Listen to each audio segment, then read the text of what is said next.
Now, in addition to welcoming you here today, I thought I'd mention or remind you that there are history enthusiasts all over the world who watch and listen to the recordings of these programs online. And that this series is only possible because of the generous support of the Richmond Times-Dispatch and all of our members.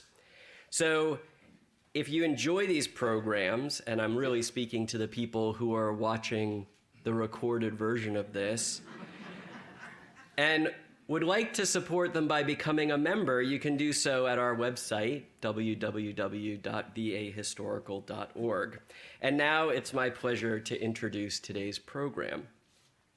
After 6 states had already seceded, and after Virginia's secession convention was already soon to convene, former President John Tyler from his James River plantation suggested in January 1861 Richmond newspaper column that there be a conference of the border states to seek alternatives to disunion.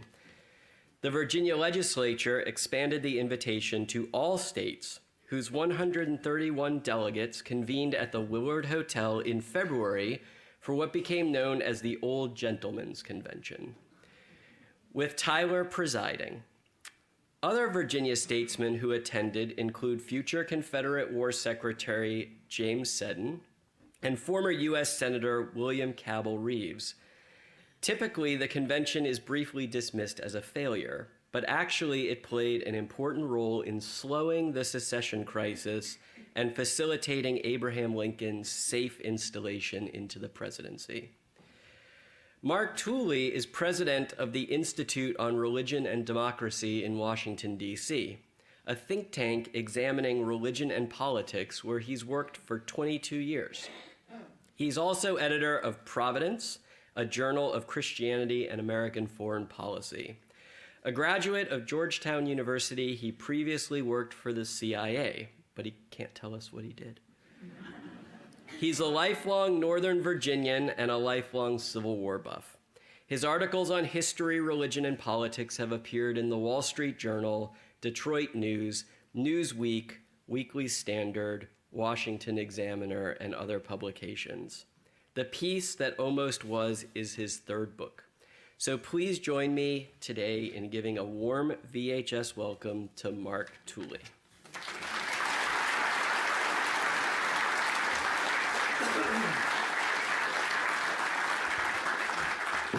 Well, thank you very much. It's a great honor and pleasure to be here, and I've been instructed that you all are an intimidating audience of very well-informed people who will immediately recognize when I mispronounce names of old Virginia families, since many of you belong to old Virginia families, so you'll have to indulge me as a Northern Virginian who is not completely familiar with all the old Richmond ways. My book, of course, is on the Washington Peace Conference of February 1861, which was the last major attempt to avert the division of the country and the anticipated Civil War. And it really was the last opportunity for both sides to present their closing arguments before that calamity began. And yet, strangely, it's a gathering that's not much recalled or even much known about, even by very knowledgeable and avid history and Civil War buffs, and typically even very good histories will give it a few paragraphs. I think James McPherson's Battle Cry of Freedom gives it maybe a page and a half, a very good page and a half, but not a lot of information, and typically it's dismissed as a failure. And in terms of not preventing the Civil War, obviously it was a failure, but it did achieve some other important purposes that merit mentioning, and which I will mention towards the end of my talk.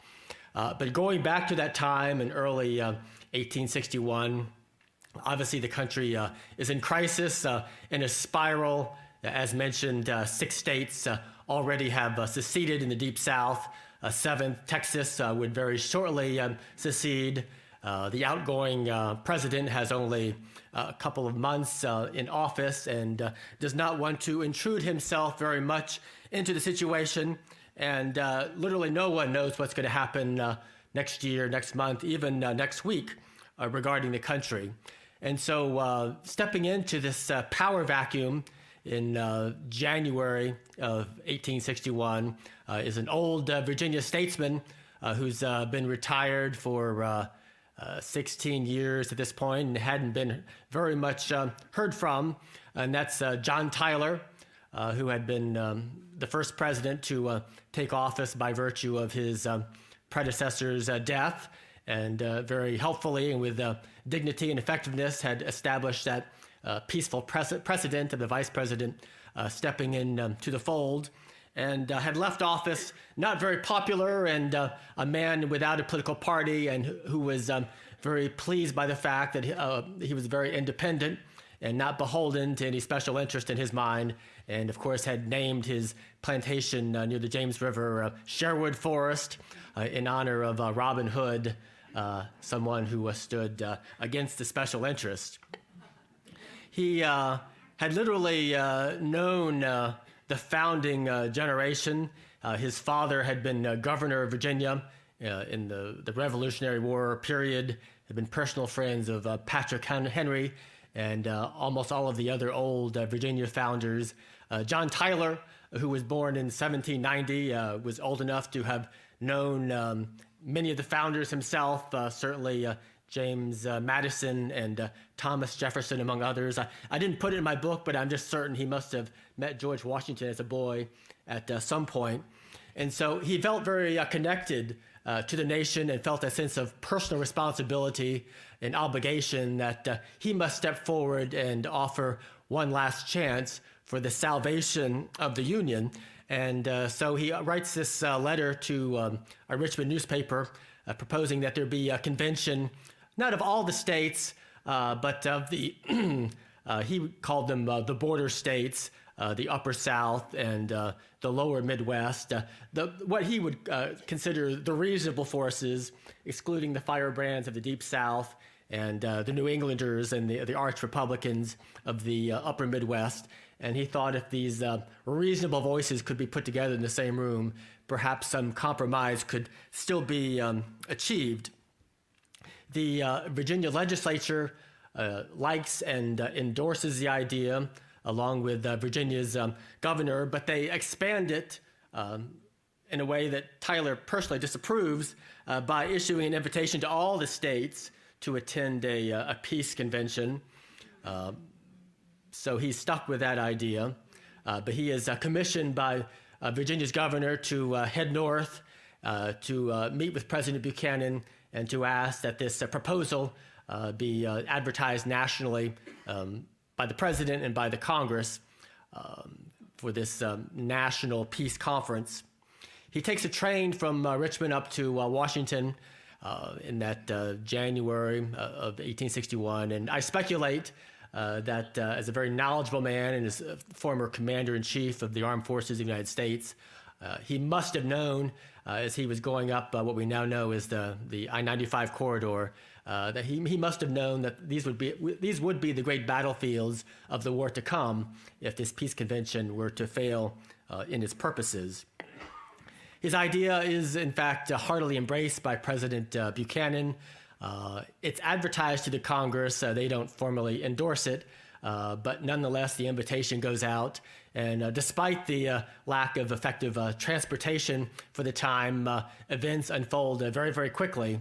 And so within a couple of weeks, delegates are arriving at the Willard Hotel in Washington, D.C. In early February. 131 delegates, at least officially on paper. I don't think they were all ever there at the same time, representing 21 states. So obviously the seceded states are not there.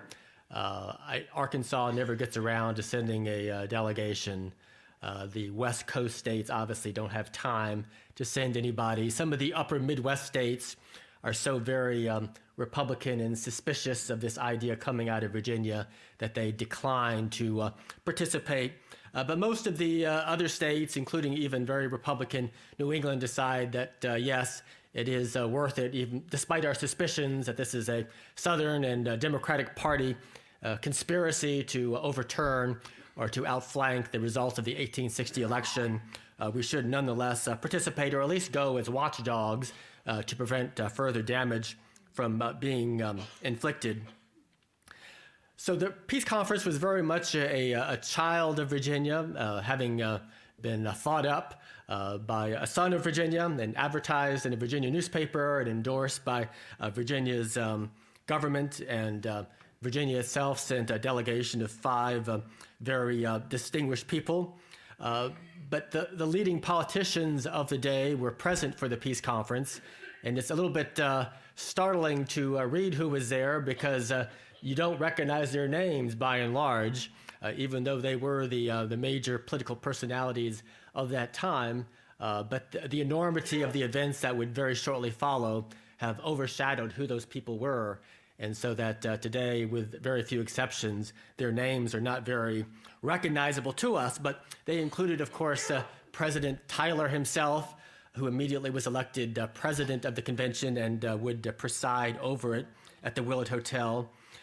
One of the few names you will recognize, who was effectively the leading Republican at the peace conference, was Salmon Chase, the Ohio governor, newly elected senator, anti-slavery figure, who would go on, of course, to become Abraham Lincoln's Treasury Secretary. There's an old Whig politician named Ewing, who had served in various cabinet positions in the previous decades, but not remembered today, except for the fact that he had a stepson who went on to become his son-in-law, who very shortly would go on to become, in the months ahead, a very well-known federal military officer named William Tecumseh Sherman. There's a member of the Virginia delegation, a former Virginia congressman who spent much of his life in the Richmond area, James Seddon, who would be regarded as the most effective orator and performer at the peace conference. He was a diminutive figure and very pallid, and was described as looking almost deceased. But he had very dark eyes, and when he spoke was very fiery and came alive. He often wore a skull cap and often looked like a Jesuit missionary from the 1600s in his appearance and in his intensity. There was a former senator and naval officer from New Jersey named Stockton, who had made a name for himself in the war with Mexico in California. But his interesting personality connection to the peace conference and to President Tyler is the fact that during Tyler's presidency, he had been the commander of a naval ship called the USS Princeton, that on a beautiful weekend afternoon had taken the notable personalities of Washington for a pleasure cruise down the Potomac River to Mount Vernon and back. And one of the points of the cruise was to demonstrate the new gun on the ship called the Peacekeeper, which was fired off to the delight of the crowd several times. And before the ship returned to Washington, the crowd insisted it be fired off one final time, which it was, and it exploded and killed, of course, several people on deck, including a member of the cabinet and including a New York congressman whose daughter down below, supposedly upon hearing about her father's terrible death up above, fainted back into the waiting arms of President John Tyler, who was then a widower, and he carried her off the ship and married her some months later. And so she became the Jackie Kennedy of her day, 30 years younger than the widower president, very stylish, had sort of been a model in New York, which had been sort of scandalous for her family, and was very renowned. And she would accompany her president, her husband, the former president, to the peace conference. She loved Washington. Some of her greatest days of glory had been spent there, and she would be a keen observer of what would happen at the peace conference. One of the leading anti-slavery voices at the peace conference was a former member of Congress from Connecticut named Roger Sherman Baldwin, You may recognize the Roger Sherman part in that Roger Sherman had been one of the founding fathers, was in fact his grandfather, one of the rare individuals who had been participated both in the drafting of the Declaration of Independence and the U.S. Constitution. His grandson, Roger Sherman Baldwin, is better known as the attorney in the Amistad case, which I'm sure some of you are familiar with. The Amistad was a Spanish slave ship who's en route to Cuba, whose slaves captured the ship, overturning the crew, and the ship wandered into American waters, was taken into captivity, and that was one of the great issues of the day in the late 1830s. Were they legally slave or free at that point? The case would go to the U.S. Supreme Court, and the slaves themselves had some very good legal talent, Roger Sherman Baldwin and former President John Quincy Adams, and they prevailed in that case. And you may recall that in the movie Amistad, Matthew McConaughey plays the part of Roger Sherman Baldwin. So when the movie is made about my book, I'm hoping that he will reprise that role.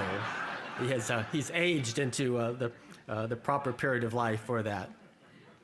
There's a young man at the convention who would not be notable except for the fact that he decides or appoints himself the journal keeper for the convention. His name is Lucius Chittenden.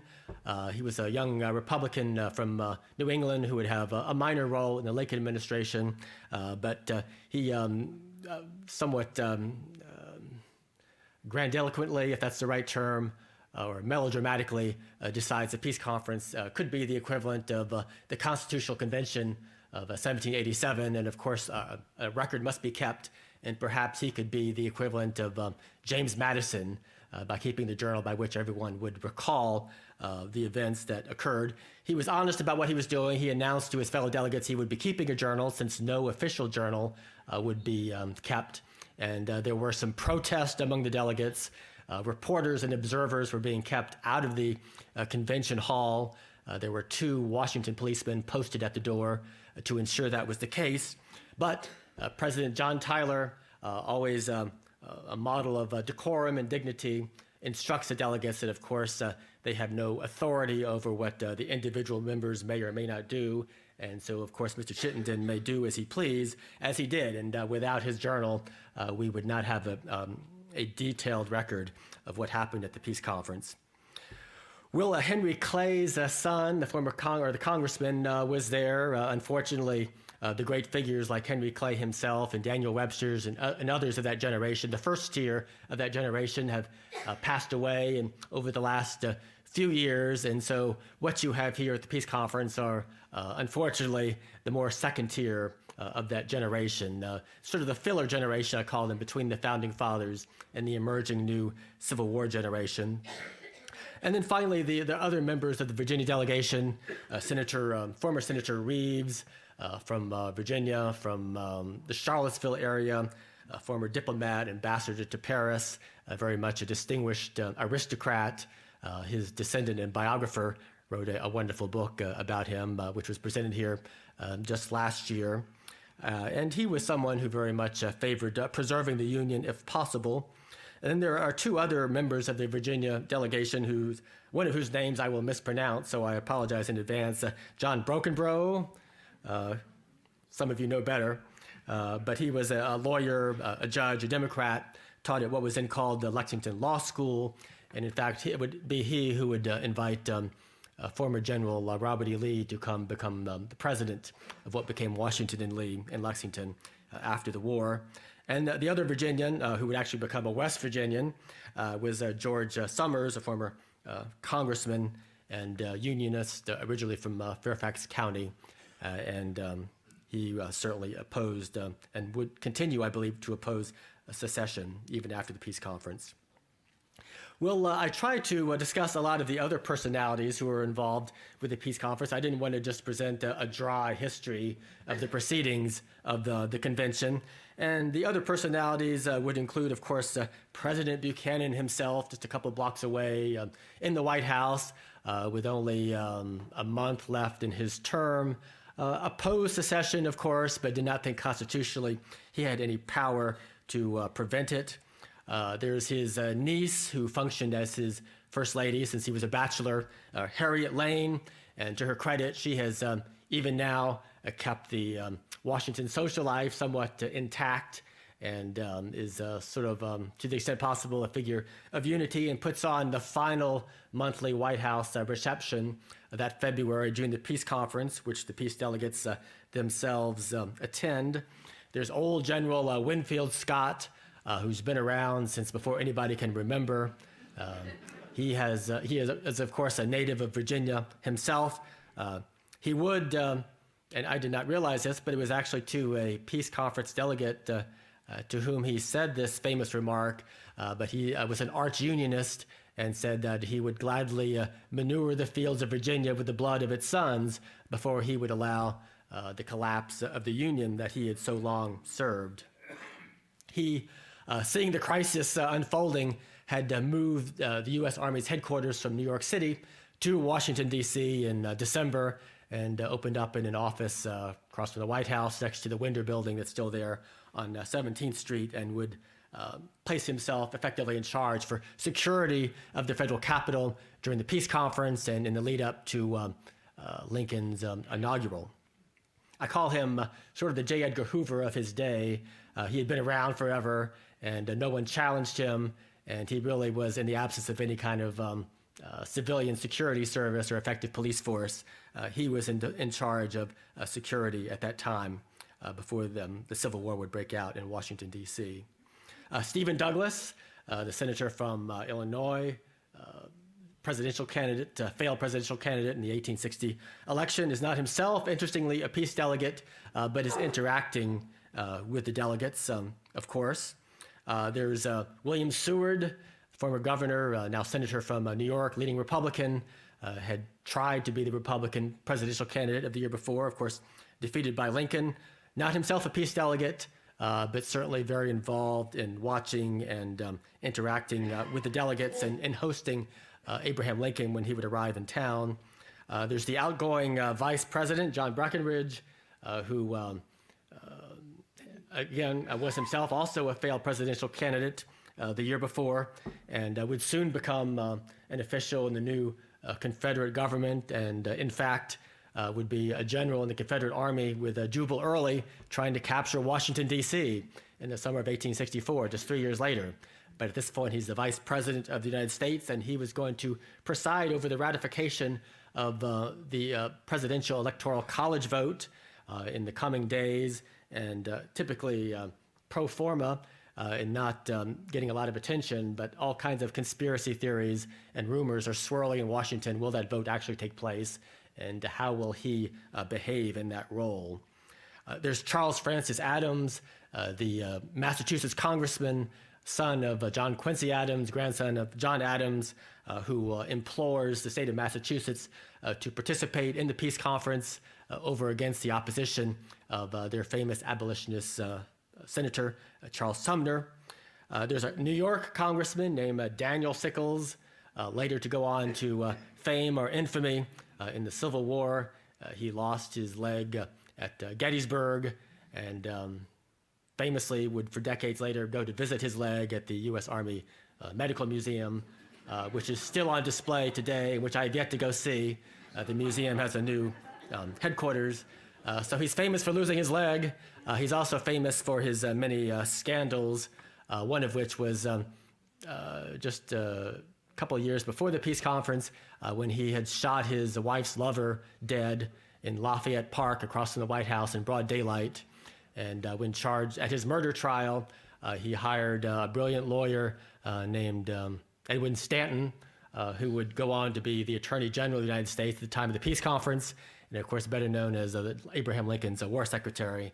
And Stanton gets him acquitted based on a plea of temporary insanity, supposedly the first time that happened in U.S. law. So that's just one of his many scandals, but it's a big one. So he would be a performer during the days of the peace conference. And then one other personality I'll mention, Phineas Gurley, the pastor of New York Avenue Presbyterian Church. He would go on to become Abraham Lincoln's pastor during the war, but it was, and he was like many of the pastors, the downtown Washington pastors, he would open up the Washington Peace Conference with prayer every day of the peace conference. There was a clergyman brought in. Most of these clergy were already friends or acquaintances with the peace delegates. Most of these clergy would at some point be a chaplain of the U.S. House of Representatives or of the Senate, and were themselves just prominent political and social actors in Washington. And in fact, it had been Phineas Gurley who had sold the hall to the Willard Hotel where the peace delegates were meeting. It had previously been the F Street Presbyterian Church where he was pastor. They sold the church and moved up the street to open up the new New York Avenue Presbyterian Church. Well, during the peace conference, most of which was the issues on which they would eventually vote were put into a committee. And so while that was going on, there are all kinds of dramas unfolding in the city relating to the peace conference, which I describe in my book, which really helped to explain the times and the stakes of what were involved. Obviously, there's the Fort Sumter unfolding crisis, and in fact, when the governor of Virginia had dispatched John Tyler to Washington, D.C., it was not just to initiate the peace conference, but it also was to implore President Buchanan not to intervene with Fort Sumter by resupplying it and stoking the crisis, which John Tyler very much tried to do. During the peace conference, in fact, the very day the peace conference opened, the new Confederate government also is inaugurated in Montgomery, Alabama. There's a young woman who raises the new flag of the new nation over the Alabama State House. She is, in fact, the granddaughter of John Tyler. John Tyler had had close to a dozen children by his first wife, who had died, and then he would go on to have almost another dozen children by his second wife. And so he was quite the patriarch. But his children by his first wife, of course, are adults by the time of the Washington Peace Conference, and some of them are quite outspoken about the issues of the day. And in fact, one of his sons had just given a public speech in Norfolk, Virginia, in which he had declared that the Union should, quote unquote, go to hell. And so naturally, some Northerners were suspicious of John Tyler, given the affiliations and statements of some of his family. The new president-elect during the peace conference would depart his hometown of Springfield, Illinois, and give his famous speech at the train station there. I know not when or whether I shall ever return to be among you, and then takes this long meandering train trip through the Midwest, the cities of the Midwest and parts of the Northeast, saying stately but non-committal things, trying to avoid direct comment on the peace conference, but obviously being kept well informed. By and large, the Republicans just hope that the peace conference would play out the clock until Lincoln is elected. There is the Electoral College vote, which I mentioned. Again, not usually an event that people give much thought to, but would Lincoln's election actually be legally ratified? The vote takes place the second week of the peace conference in the chambers of the U.S. House of Representatives, with the Vice President John Breckinridge presiding, the members of the U.S. Senate proceed in by twos that's described like animals into the ark. And the rumors had been that there would be possibly a physical disruption of this vote or some political stratagem to disrupt it. In fact, the note keeper of the conference, young Mr. Chittenden, had actually gone to see Winfield Scott himself to express his alarm about all the rumors he's hearing. And Winfield Scott is sprawled out on his sofa, this ancient man, 6'5", very heavy, but raises himself up to his full height and assures the young man that he has every confidence the vote will take place according to constitutional procedure, because he had received personally a promise from Vice President Breckinridge that it would happen. And in fact, it did happen. But the peace delegates are all given tickets to get into the House chamber, which is under very tight security. And General Scott has surrounded the Capitol with federal troops. And young Mr. Chittenden, among the other delegates, is there and is told by a man sitting next to him that he has armed men standing by to intervene if there's any attempt to disrupt the vote. There is one Virginia congressman who raises objections during the Electoral College vote. He is ruled out of order by the vice president.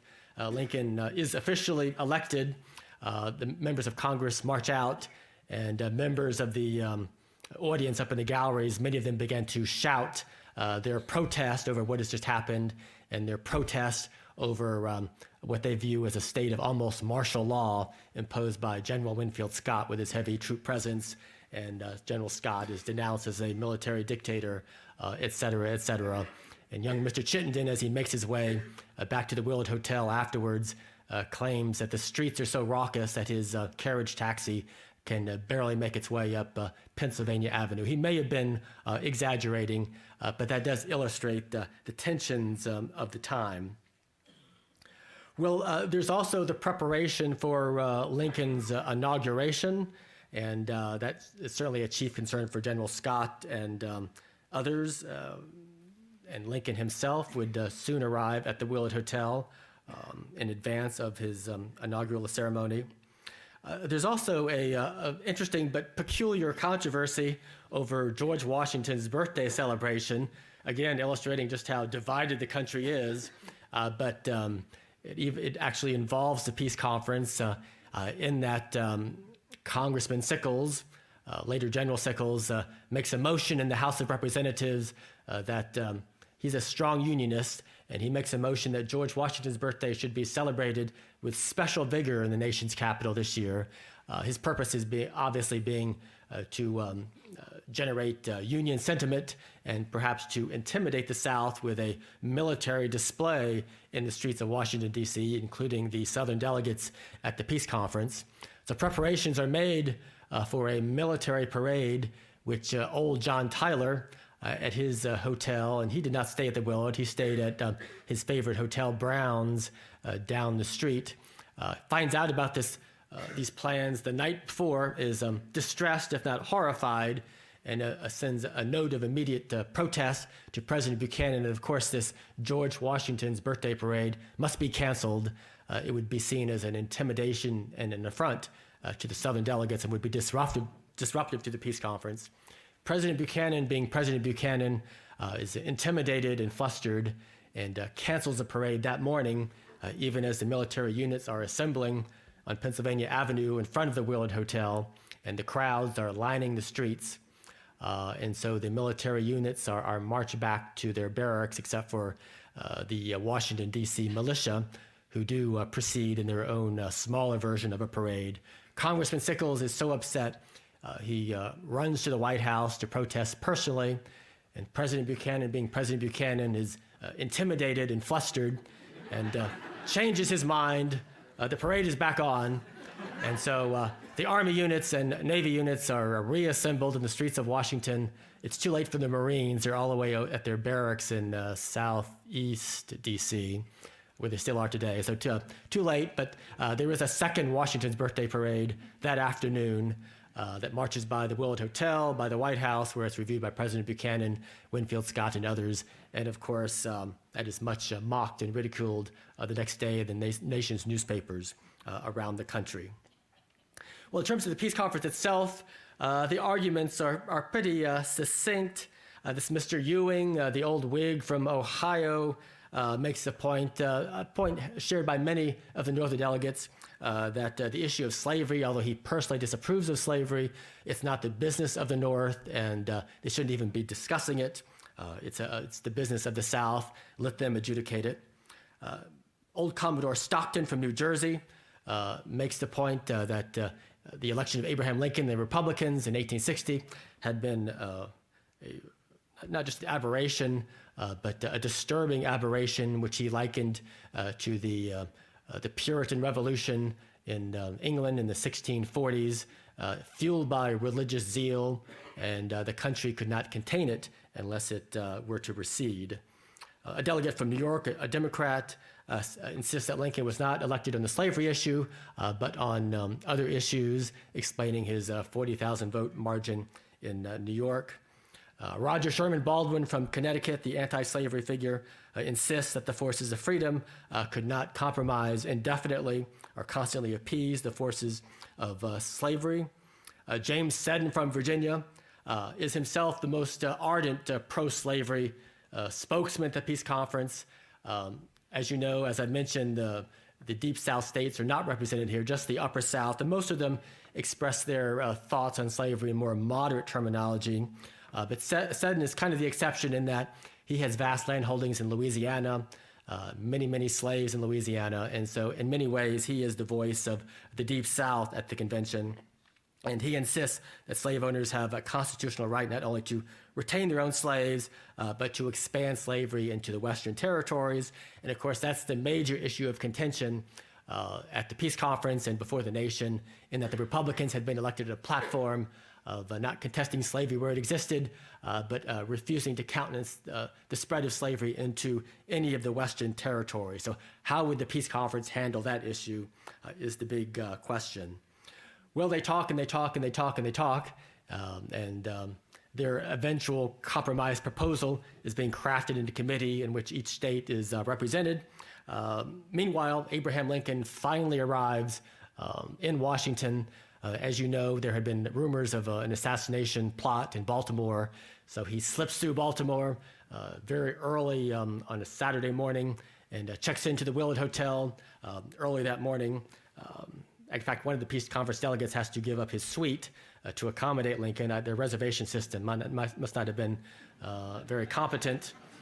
And there's a story that in the peace conference that Saturday, James Seddon is seated at his there quietly as the proceedings continue, and it's observed that he has an actual one of his slaves with him as his assistant and valet.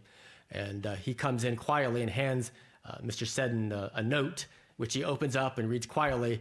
And someone looking over his shoulder sees that the note says, "Lincoln has arrived in the hotel." Seddon says nothing but passes it to a fellow Southern delegate to his side, who exclaims, "Lincoln got through Baltimore?" So the implication was maybe he had some insider's knowledge of a plot against Lincoln, but I think, in fact, everyone knew Baltimore was a place of historically lots of political rioting and was bound to be potentially dangerous for Lincoln or anyone else passing through at that time. But very shortly, John Tyler announces to the peace delegates that he has an invitation from the president-elect to come upstairs and meet him that evening at 9 o'clock. And there are protests from some of the delegates that this was presumptuous of Mr. Lincoln. He should come down and meet them. But again, being a model of decorum, President Tyler says, no, he is the president-elect. Of course, we will accept his invitation graciously. It's interesting to me, this is the dead of winter, and the delegates wouldn't typically start their day till about noon, and they would meet late into the night by gaslight. And I don't know if they just like to sleep late or what was on their mind, but that's the kind of schedule they kept. And so they went up to meet Mr. Lincoln at 9 o'clock that night. Again, like animals into the ark, 2 by 2s, heading up, and introduced one by one to Lincoln by Salmon Chase standing at his side. And it's noticed that Mr. Lincoln seems to have a remarkable political memory. About I think 11 of the delegates had served with him in Congress in the 1840s. He remembers all of them. But even the people he's never met before, he knows details about their biography, which he recites to them. And he tries to make jokes which go over well with some people, not so well with others. When he meets Senator Rives from Virginia, whom he had not met before, but he tells Senator Rives, of course I know your marvelous reputation, but you're much shorter than I anticipated you would be, but no doubt very great in intellect. And Rives shoots back, well, no doubt not as great as yours, Mr. Lincoln. And supposedly Lincoln, when he met someone, would like to make lots of jokes about height, so he would have men stand back to back with him, comparing who was taller. Obviously, he was always taller, sometimes by a foot or more. And so a lot of people thought that was kind of rustic and crude, including probably Senator Rives, who was very patrician, but others liked it. The meeting is cordial, but at least initially, but they get into the meat of the matter later on with some of the Southern delegates challenging him, trying to chide him into taking specific positions, which largely he evades, although he repeats to them that he will safeguard the Constitution, and the Constitution offers the only pathway forward for the nation. Could they not rely on that? Which many of them do not find sufficiently reassuring. But it is said afterwards that as he explained his views about the Constitution, he appeared to many of his critics to be a more substantive person than they had anticipated.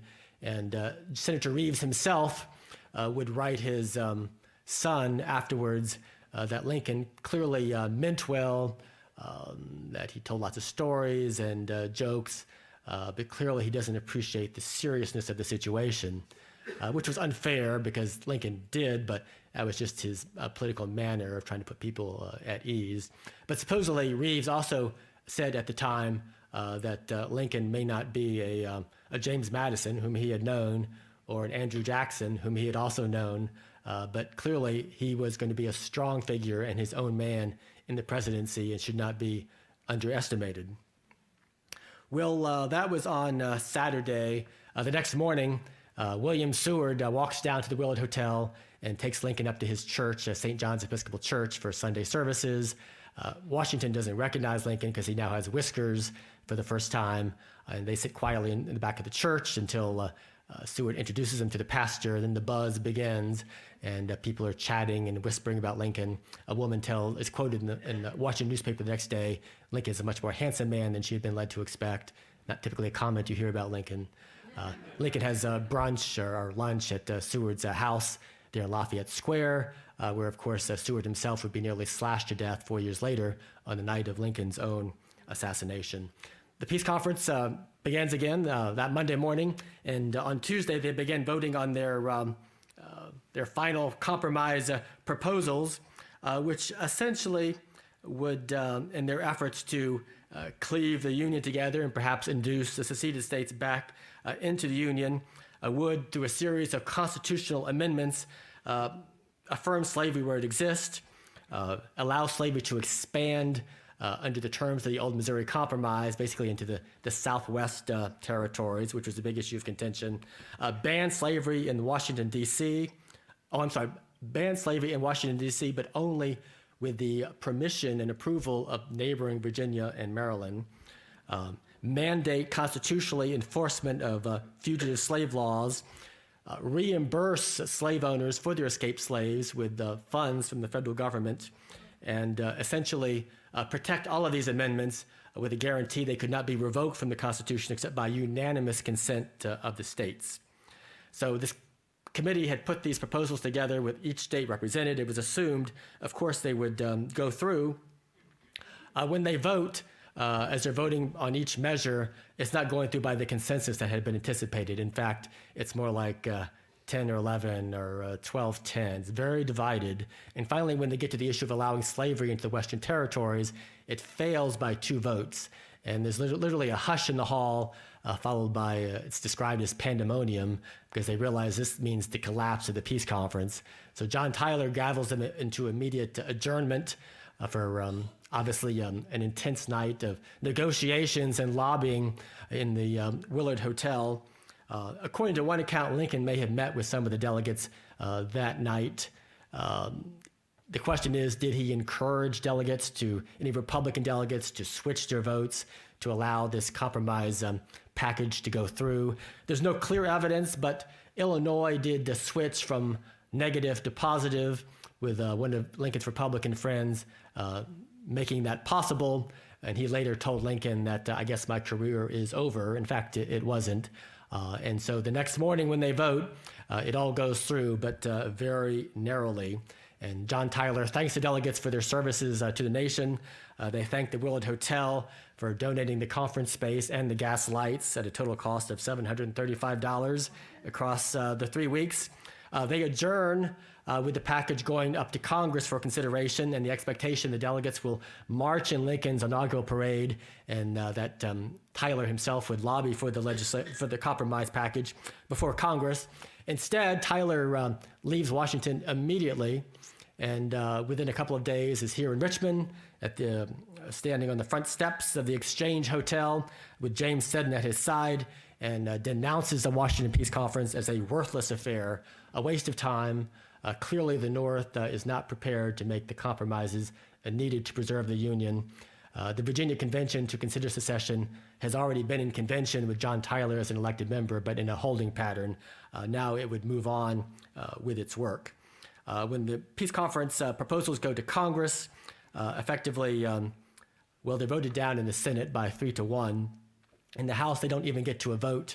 The abolitionist congressman from Pennsylvania, Thaddeus Stevens, says that he's with John Tyler on this issue. A lot of people laugh, and there's no more consideration of the Washington Peace Conference compromise package. And so it dies a kind of ignominious death. And so, again, historians dismiss it as a failure, a footnote, not worthy of a lot of analysis or consideration. But Kentucky Senator Crittenden at the time, himself the author of a very similar compromise proposal, I think very perceptively noted that no, it had not been a waste of time. It had served some utility. The Peace Conference had essentially slowed down the spiral of the nation. It had delayed Virginia's own secession considerably. It helped to keep the border states in the Union. It ensured Lincoln's safe ratification of his election and also his inauguration, and it allowed time for Union sentiment to coalesce in the northern states, none of which could have been taken for granted earlier in 1861. And so that's where my story closes, except for afterwards using John Tyler and his wife as sort of an embodiment of old Virginia and the Old South and the civilization that would soon be swept aside. Of course, he leads the way in Virginia's secession and then is elected, as you know, to the House of Representatives of the new Confederacy, but does not live to see them come into session. His mother-in-law implores his wife and children to come to New York to live with her for safety. He writes his mother-in-law a letter saying that if she could see the military defenses of Virginia, she would realize that Virginia is safer than Staten Island is. Ironically, his Sherwood Forest would be under Union occupation. Shortly after his death, his wife would have to get a pass through Union lines to get to New York. Later, after she had returned, she would have to take a blockade runner and run through the gauntlet of the Union Navy, go to Bermuda, and then up to New York that way, taking a bale of cotton with her to sell at an exorbitant price. So she was financially savvy, and then writes many letters to President Lincoln complaining about the occupation of Sherwood Forest, the fact that the slaves have left their ownership under her and taken many of her dresses, she claims, and she wants her slaves and her dresses back. So she gets no response from President Lincoln unexpectedly, but she does tell him, please consider if your own wife were in my situation as a presidential widow, which there again, his wife would be a presidential widow in just 4 years. She goes on to recover her reputation, moves back to Washington, establishes friendships with subsequent first ladies, including Mrs. Grant. Her daughter goes to the convent school at Georgetown. She converts to Catholicism and eventually moves back to Richmond and dies at the same hotel where President Tyler had denounced the Washington Peace Conference and where President Tyler himself had died right before the beginning of the new Confederate Congress. And in fact, she had been there for his death because she had been warned in a dream that he was about to die and rushed to Richmond, even though he had seemed initially in good health, and he had died just several days later. And so I end my book with a quotation from Winston Churchill, that the Civil War was the most unavoidable war in human history, and my research and knowledge of the Washington Peace Conference and of the passions involved on both sides there tend to confirm that view. So I appreciate your patience in my telling a long but hopefully interesting story, and if there's time for questions, I'll be glad to entertain them. Thank you.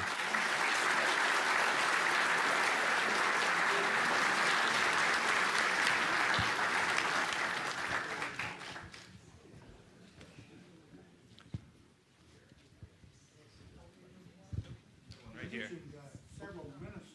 Very entertaining talk, by the way, about a little-known event. But could you tell us a little bit more about the admixture of religion and politics in this whole secession issue?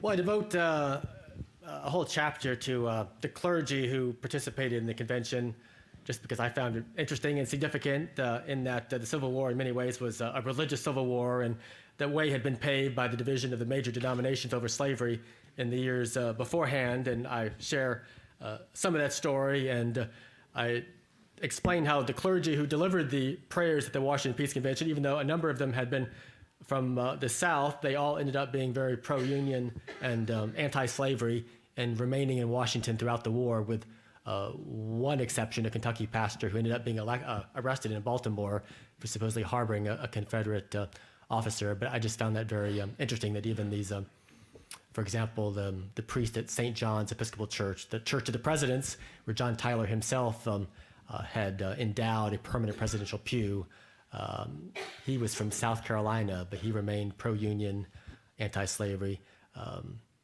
Jefferson Davis, who had left town right before the peace conference, had attended the Episcopal Church 1 block north of the Willard Hotel, had just purchased a pew there, and the big issue in that church was, do we go ahead and put his plaque up, even as he becomes president of the Confederacy?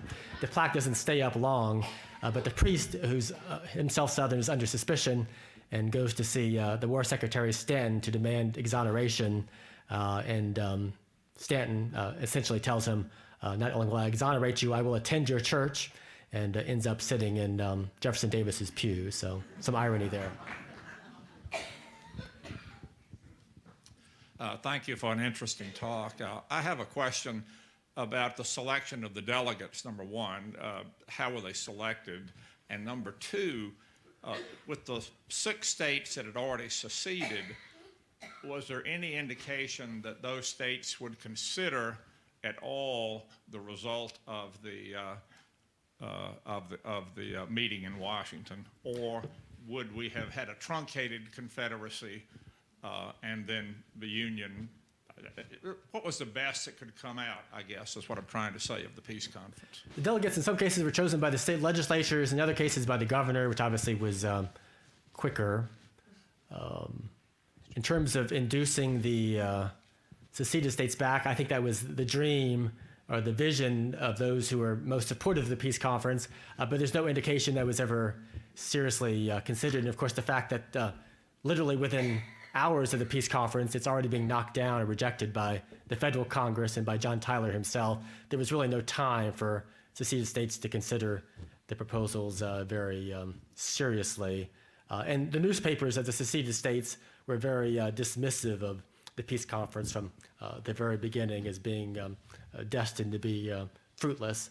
And the newspapers of the time were a major resource for my research because they covered the peace conference bountifully. Yes, to what degree was the peacekeeping conference and unionist sentiment, did it grow out of the Valley of Virginia where moderation, and I'm thinking about Alexander Stewart, who had been a cabinet member, I think, in Fillmore's administration and maybe a congressman. He seemed to have been active. I don't think he was an official delegate, but I seem to remember him being involved to some degree. So if you could just comment on that. And also, did pretty much all of the delegates become backers of the Confederacy? Did any of them leave the state or do anything like that?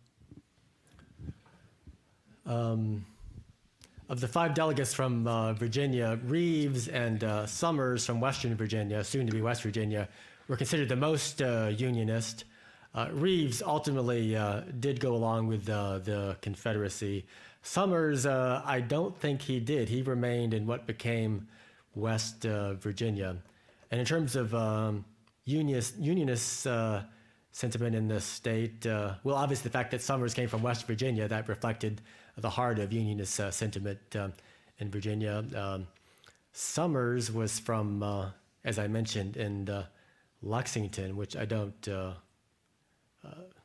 Well, no, he was pretty. He became pretty pro-Confederate. Rives was from Charlottesville. I think just the fact that he had himself known the founders, he had studied under Thomas Jefferson. He knew James Madison, had been a senator and a U.S. diplomat, very devoted to the Union.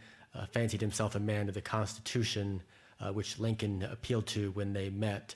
So, but I don't think of Charlottesville as being very pro-Union in its sentiment. But Rives held on as long as he could.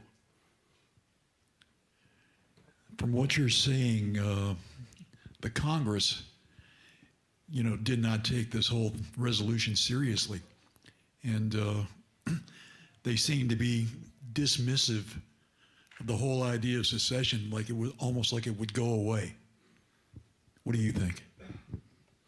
Well, you might be right. The question is, were they fully aware of the extent of the disaster that was about to unfold? And there were a number of delegates who, in their dramatic speeches, would refer to rivers of blood, rivers of blood, rivers of blood about to flow if we fail here. So I think abstractly, intellectually, they understood the stakes involved, but I don't think emotionally they fully appreciated or understood it could be a war that would kill 600,000 or 700,000 people. And I'm sure there were many who were Unionists who were still skeptical that the country would permanently shatter, although the fact that 6, soon to be 7 states had already seceded, it obviously was a very serious threat, so I don't know that they minimized that. But the Republicans who were at the peace conference, as I mentioned, just wanted the clock to run out to get Lincoln elected by the Electoral College, get him inaugurated. So Salmon Chase, for example, is sort of the Republican caucus leader, kept making motions to adjourn and to reconvene after the inauguration, which was always knocked down. The true believers in the peace conference's promise were the older men who were part of, that middle generation who, over the previous decades, had been successful in packaging these these accommodations that had kept the Union together for so long. But I think they thought they had one more trick in their bag, and clearly they didn't. I'm going to take your all's picture while I'm up here.